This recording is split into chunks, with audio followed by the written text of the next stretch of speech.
The soft piano music, dimly lit visuals. A woman sits alone in a quiet kitchen, the clock ticking louder than the silence around her. I should have seen it coming. The late nights, the sudden coldness, the way he stopped looking at me like I was still his. But I didn't find out from a phone call or a lipstick on his collar. I found out from my 6-year-old son's drawing. He came home from press school, smiling wide, holding up a piece of paper covered in crayon colors. "Mummy, look," he said. I drew our family. I smiled too, until I looked closer. There were 5 stick figures. Me, my husband, our son, and then the nanny. Standing beside my husband, holding his hand. I was in a separate room, alone, but what made my heart stop wasn't them. It was the small figure in the corner. A child, crying, watching. I asked him what it was. He looked down. He said, "That's me. I see them when you're gone. But I'm not supposed to tell." That night, I sat in the dark while they laughed in the living room. I stared at that drawing for hours. He denied everything, of course. Said it was a child's imagination. Said kids make things up all the time. But kids don't imagine that kind of pain. They don't lie in crayon. So I did something I never thought I'd do. I checked the nanny cam. Not for them, but for him, my son. And what I saw broke me more than any affair could. She screamed at him. She yanked him by the arm. She told him if he said anything, I'd be angry, that I'd leave him, just like Daddy was leaving me. And he believed her. All this time, I was chasing the wrong truth. It wasn't about my husband's lies. It was about my son's silent screams. He'd been trying to tell me, with colors, with paper, with the only voice he had. I held him that night, tighter than I ever had before. And I told him, "I see you now. I hear you. I believe you." Because sometimes the loudest cries come in whispers, and the deepest truths are drawn by the smallest hands. A fade out, sound of a crayon slowly scratching paper, then silence. Be ready for the next episode whenever you are. Want a thumbnail idea for this one? You said expand Keynote 1 600 words long, don't add any headings. ChatGPT said I should have seen it coming. The subtle changes. The silence that stretched longer each night. The way his eyes no longer lit up when he looked at me. It was like living with a ghost. A man who once loved me, but had become a stranger wearing his face. I used to think that when something broke between 2 people, you could feel it instantly. But it didn't happen like that. It happened quietly, softly, almost gently. Like a candle burning out while you're too busy looking the other way. The truth didn't come to me through shouting matches or broken dishes. It came through something so simple, so innocent, I almost missed it. My 6-year-old son came home from press school with a drawing. He was beaming, proud of what he'd made. "Mommy," he said, "I drew our family." He handed it to me like it was a gift, and it was, just not the one I expected. I looked at it, smiling at first, but the smile faded as I studied the details. 5 stick figures. One was clearly me, drawn in a bright yellow dress, like the one I wore the day before. One was my husband, tall, in blue. One was our son in the middle. But then I saw a nanny, drawn standing next to my husband, holding his hand. And then I saw myself, alone, standing in a different room, separated by a thick black line. What hit me the hardest, though, was the little figure drawn in the corner. Small, curled up, tears scribbled on the face. I asked him, "Who's this?" He looked down. Then he whispered, "That's me. I see them when you're not here, but I'm not supposed to tell." My chest felt tight, like my lungs had forgotten how to breathe. I looked at that paper over and over again. My mind wanted to brush it off. Maybe he saw a movie. Maybe he misunderstood something. But my heart knew better. Children don't lie like that. They don't create pain unless they've lived it. I confronted my husband that night. I showed him the drawing. He laughed at first, said kids have wild imaginations, said it was ridiculous to take something like that seriously, that it didn't mean anything. But the way his voice cracked The way he looked away instead of at me, I knew he was hiding something. But I didn't know yet just how deep the betrayal went. I couldn't sleep. I lay in bed, staring at the ceiling, that drawing etched into my mind. So I did something I hadn't planned on. I checked the nanny cam. Not to catch them in the act. I think a part of me had already accepted that he had been unfaithful. I wasn't looking for evidence of an affair. I was looking for the truth my son was too afraid to speak. The footage was worse than anything I imagined. It wasn't just my husband's betrayal. It was hers, the woman I had trusted to care for my child. She yelled at him. She pulled him by the arm when he didn't move fast enough. She told him if he said anything, I would leave him. That I wouldn't love him anymore. And the worst part, he believed her. I paused the video, hand shaking, tears streaming down my face. My son had been living in fear, not just of losing me, but of telling me the truth. Because somewhere along the way, I had stopped paying attention. I was so caught up in saving a marriage that was already dead. I forgot to see the one person who needed me most. I went into his room that night. He was asleep, curled into a ball, clutching the same stuffed dinosaur he's had since he was 2. I crawled in beside him, wrapped my arms around him, and whispered, "I'm here. I'm not going anywhere. I believe you." He stirred just a little, and in his sleep he murmured, "Okay, Mommy." That was the moment I knew some damage had been done. But it wasn't too late to heal it. In the end, the real betrayal wasn't the affair. It wasn't the lies. It was the fact that I almost missed the quiet cry of a child who had no words for what he was feeling. A child who used crayons because he thought that was the only way someone would finally see him. Sometimes, the truth doesn't scream. It doesn't fight its way into your life. It waits.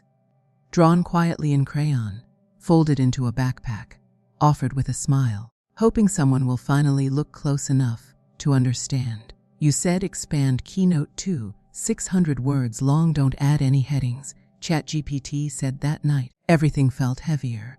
The walls, the silence, even the air. After putting my son to bed, I sat in the living room, the drawing still in my hand. I kept staring at it, as if maybe if I looked long enough, it would explain everything I didn't understand. But it wasn't the image of my husband holding the nanny's hand that haunted me the most. It was that little figure in the corner. My son, drawn with tears on his face, watching everything unfold and saying nothing. That single detail said more than any words ever could. He had seen something he didn't know how to process, something no child should have to carry alone. I couldn't stop thinking about what he said to me. "I'm not supposed to tell." It echoed in my head like a warning. Not just that something bad was happening, but that someone made him feel afraid to speak. I thought I had created a safe home. I thought I had shielded him. And yet, he had been living with a secret that no child should be expected to keep. The next morning, I sent him to school like usual. I kissed his forehead, packed his favorite lunch, and told him I loved him. But inside, I was broken, because I had to pretend everything was normal while my heart was shattering in silence. As soon as he left, I sat down and started watching everything. All the nanny cam footage I had stored on the cloud. I watched days of video. I watched her change. In front of others, she was sweet, gentle, even motherly, but when no one else was looking, a different side of her came out. She was cold, impatient, sharp with her words, and worse, she punished my son when he cried. She used silence like a weapon. She made him feel invisible. I saw her sit him in a corner for crying. I saw her yank toys out of his hands. I saw her tell him not to bother Mommy. That Mommy was too busy for little boys who cry. And that's when it hit me. How many times had he come to me with sadness? And I'd told him, "Not now, baby, Mommy's tired." How many times had I unknowingly confirmed her lies? That realization cut deeper than the affair ever could. I picked up the phone and called my husband. I didn't scream. I didn't cry. I simply said, "You need to come home now. We're done pretending." When he arrived, I didn't waste time. I showed him the footage. I didn't even mention the drawing. I didn't ask questions I already knew the answers to. I wasn't there for explanations. I was there for truth. His face went pale. For the first time in a long time, he didn't have anything to say. No lies, no excuses, just silence. And maybe that was the most honest moment he had given me in years. I fired her that day, and I told my son, gently, that she wouldn't be coming back. His response was quiet. He didn't cheer. He didn't ask why. He just leaned into me and said, "Good."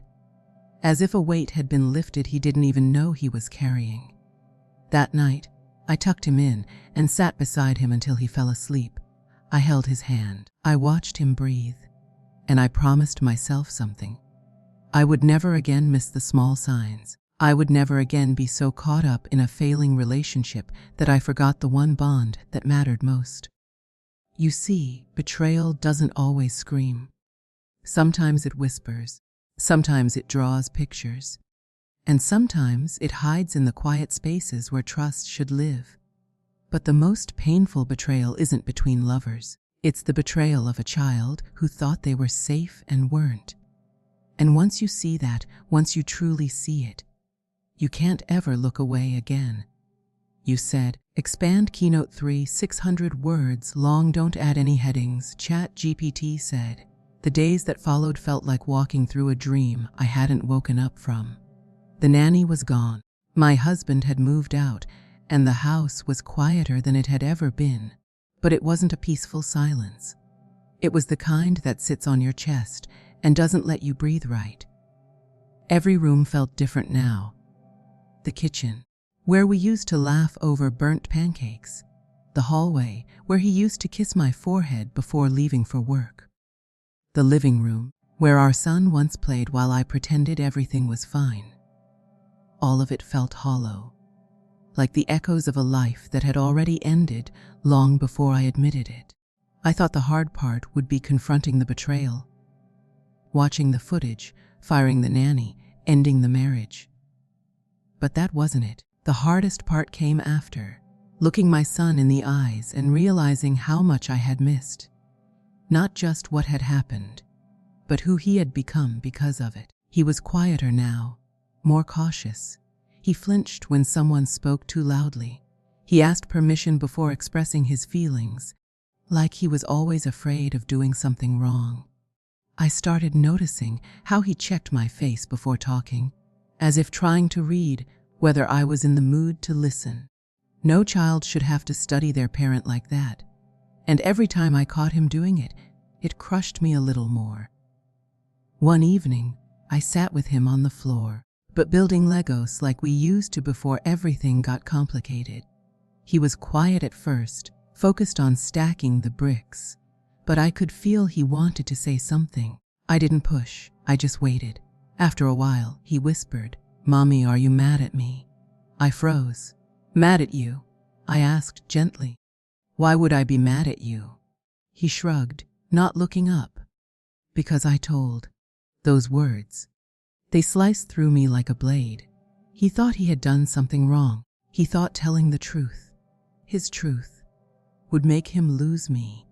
And maybe that was the most heartbreaking thing of all. Not just what he'd been through, but that he believed he had to suffer in silence to protect me. I pulled him into my arms and held him so tight he let out a small breath of surprise. "Sweetheart," I said, my voice shaking, "you did the bravest thing.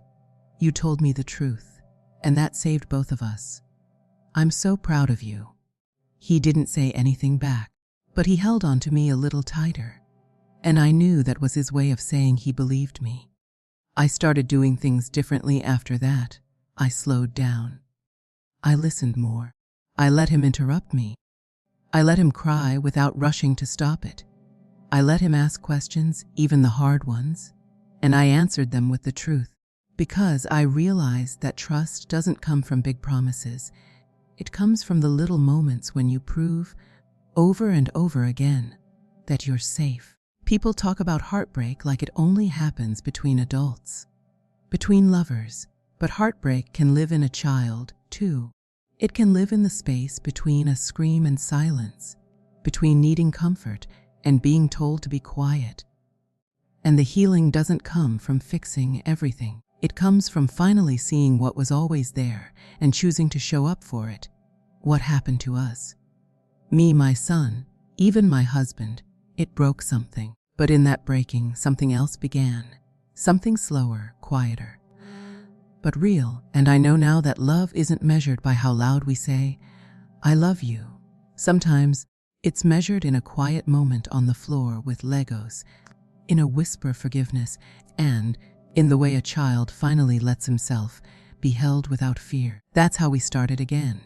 Not perfectly, not completely healed, but together. And that's enough.